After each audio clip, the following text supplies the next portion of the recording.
ಸುಳ್ಯ ನಗರ ಪಂಚಾಯತ್ ವಠಾರದಲ್ಲಿ ಕಳೆದ 2 ವರ್ಷಗಳಿಂದ ಸಂಗ್ರಹಿಸಲಾದ ಕಸವನ್ನ ಸರಿಯಾಗಿ ವಿಲೇವಾರಿ ಮಾಡದಿರುವುದರ ಬಗ್ಗೆ ವಿಶೇಷ ರೀತಿಯಲ್ಲಿ ಸುಳ್ಯ ಕಾಂಗ್ರೆಸ್ ಮತ್ತು ನಗರ ಪಂಚಾಯತ್ ಸದಸ್ಯರ ವತಿಯಿಂದ ಪ್ರತಿಭಟನೆ ನಡೆಯಿತು. ಸುಳ್ಯ ನಗರ ಪಂಚಾಯತ್ ವಠಾರದಲ್ಲಿ ಕಳೆದ 2 ವರ್ಷಗಳಿಂದ ಸಂಗ್ರಹಿಸಲಾದ ಕಸ ವಿಲೇವಾರಿ ಮಾಡದೆ ಕೊನೆಗೆ ಕಸ ಸ್ಥಳಾಂತರದ ಬದಲು ನಗರ ಪಂಚಾಯತ್ ಕೆಲಸ ಮಾಡುವ ಕೊಠಡಿಯನ್ನೇ ಸ್ಥಳಾಂತರಿಸಲಾಗಿದೆ. ಕೆಲವು ಸಿಬ್ಬಂದಿ ಅಲ್ಲೇ ಉಳಿದು ಕೆಲಸ ಮಾಡ್ತಾ ಇರೋದ್ರಿಂದ ಅವರನ್ನ ಸೊಳ್ಳೆಯಿಂದ ರಕ್ಷಿಸುವ ಉದ್ದೇಶದಿಂದ ನಗರ ಪಂಚಾಯತ್ನಲ್ಲಿ ಓಡಮಸ್ ಹಚ್ಚಿ ಸಿಬ್ಬಂದಿಗೆ ಹಾಗೂ ಅಲ್ಲಿಗೆ ಬರುವ ಜನಸಾಮಾನ್ಯರಿಗೆ ಅರಿವು ಮೂಡಿಸುವ ವಿನೂತನ ರೀತಿಯ ಪ್ರತಿಭಟನೆ ಮಾಡಿದ್ರು. ಇದೇ ಪರಿಸ್ಥಿತಿ ಮುಂದುವರೆದರೆ ಉಗ್ರ ಪ್ರತಿಭಟನೆಯನ್ನು ಹಮ್ಮಿಕೊಳ್ಳಲಾಗುವುದು ಎಂದು ಈ ಸಂದರ್ಭದಲ್ಲಿ ಕಾಂಗ್ರೆಸ್ ಮುಖಂಡರು ಎಚ್ಚರಿಸಿದ್ದಾರೆ. ಸಿಬ್ಬಂದಿಗಳೇ ಈ ಕಚೇರಿಯನ್ನು ಬಿಟ್ಟು ಇನ್ನೊಂದು ಕಡೆಗೆ ಟ್ರಾನ್ಸ್ಫರ್ ಆಗುವಂತೆ ಇದರಲ್ಲಿ ಸೀರಿಯಸ್ನೆಸ್ ಇದೆ ಅನ್ನೋದು ನನಗೆ ಅರ್ಥ ಆಯಿತು.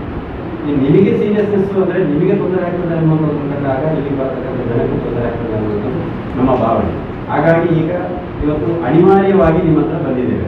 ಹಾಗಾಗಿ ಅನಿವಾರ್ಯವಾಗಿ ನಿಮ್ಮ ಹತ್ರ ನಾನು ವಿನಂತಿ ಮಾಡ್ತಾ ಇದ್ದೇವೆ, ದಯವಿಟ್ಟು ಈ ಕಸವನ್ನು ಮೇಲಾಧಿಕಾರಿಗಳಿಗೆ ತಿಳಿಸಿ ಇಲ್ಲಿಂದ ರವಾನೆ ಮಾಡತಕ್ಕಂಥ ಕೆಲಸವನ್ನು ಮಾಡಬೇಕು. ಮಾಡದೇ ಹೋದರೆ 1 ವಾರ ನಿಮಗೆ ಸಮಯ ಕೊಡ್ತೇವೆ. ಇಲ್ಲದಿದ್ದರೆ ನಾವು ಬೇರೆ ರೀತಿಯ ಹೋರಾಟವನ್ನು ಕಾಂಗ್ರೆಸ್ ಮತ್ತು ನಮ್ಮ ಇಂಡಿಪೆಂಡೆಂಟ್ ಎಲ್ಲ ನಮ್ಮ ಮೆಂಬರ್ಗಳು ಬಂದು ಪಂಚಾಯತ್ ಕಚೇರಿ ಎದುರಲ್ಲಿ ನಾವು ಮಾಡ್ತೇವೆ ಅನ್ನೋದು ನಿಮ್ಮ ಹತ್ರ ಮನವಿ ಮಾಡಬೇಕು. ಪ್ರತಿಭಟನೆಯಲ್ಲಿ ಸುಳ್ಯ ನಗರ ಪಂಚಾಯತ್ ಸದಸ್ಯರಾದ ಎಂ ವೆಂಕಪ್ಪಗೌಡ, ಬಾಲಕೃಷ್ಣ ಭಟ್ ಮತ್ತಿತರರು ಉಪಸ್ಥಿತರಿದ್ದರು.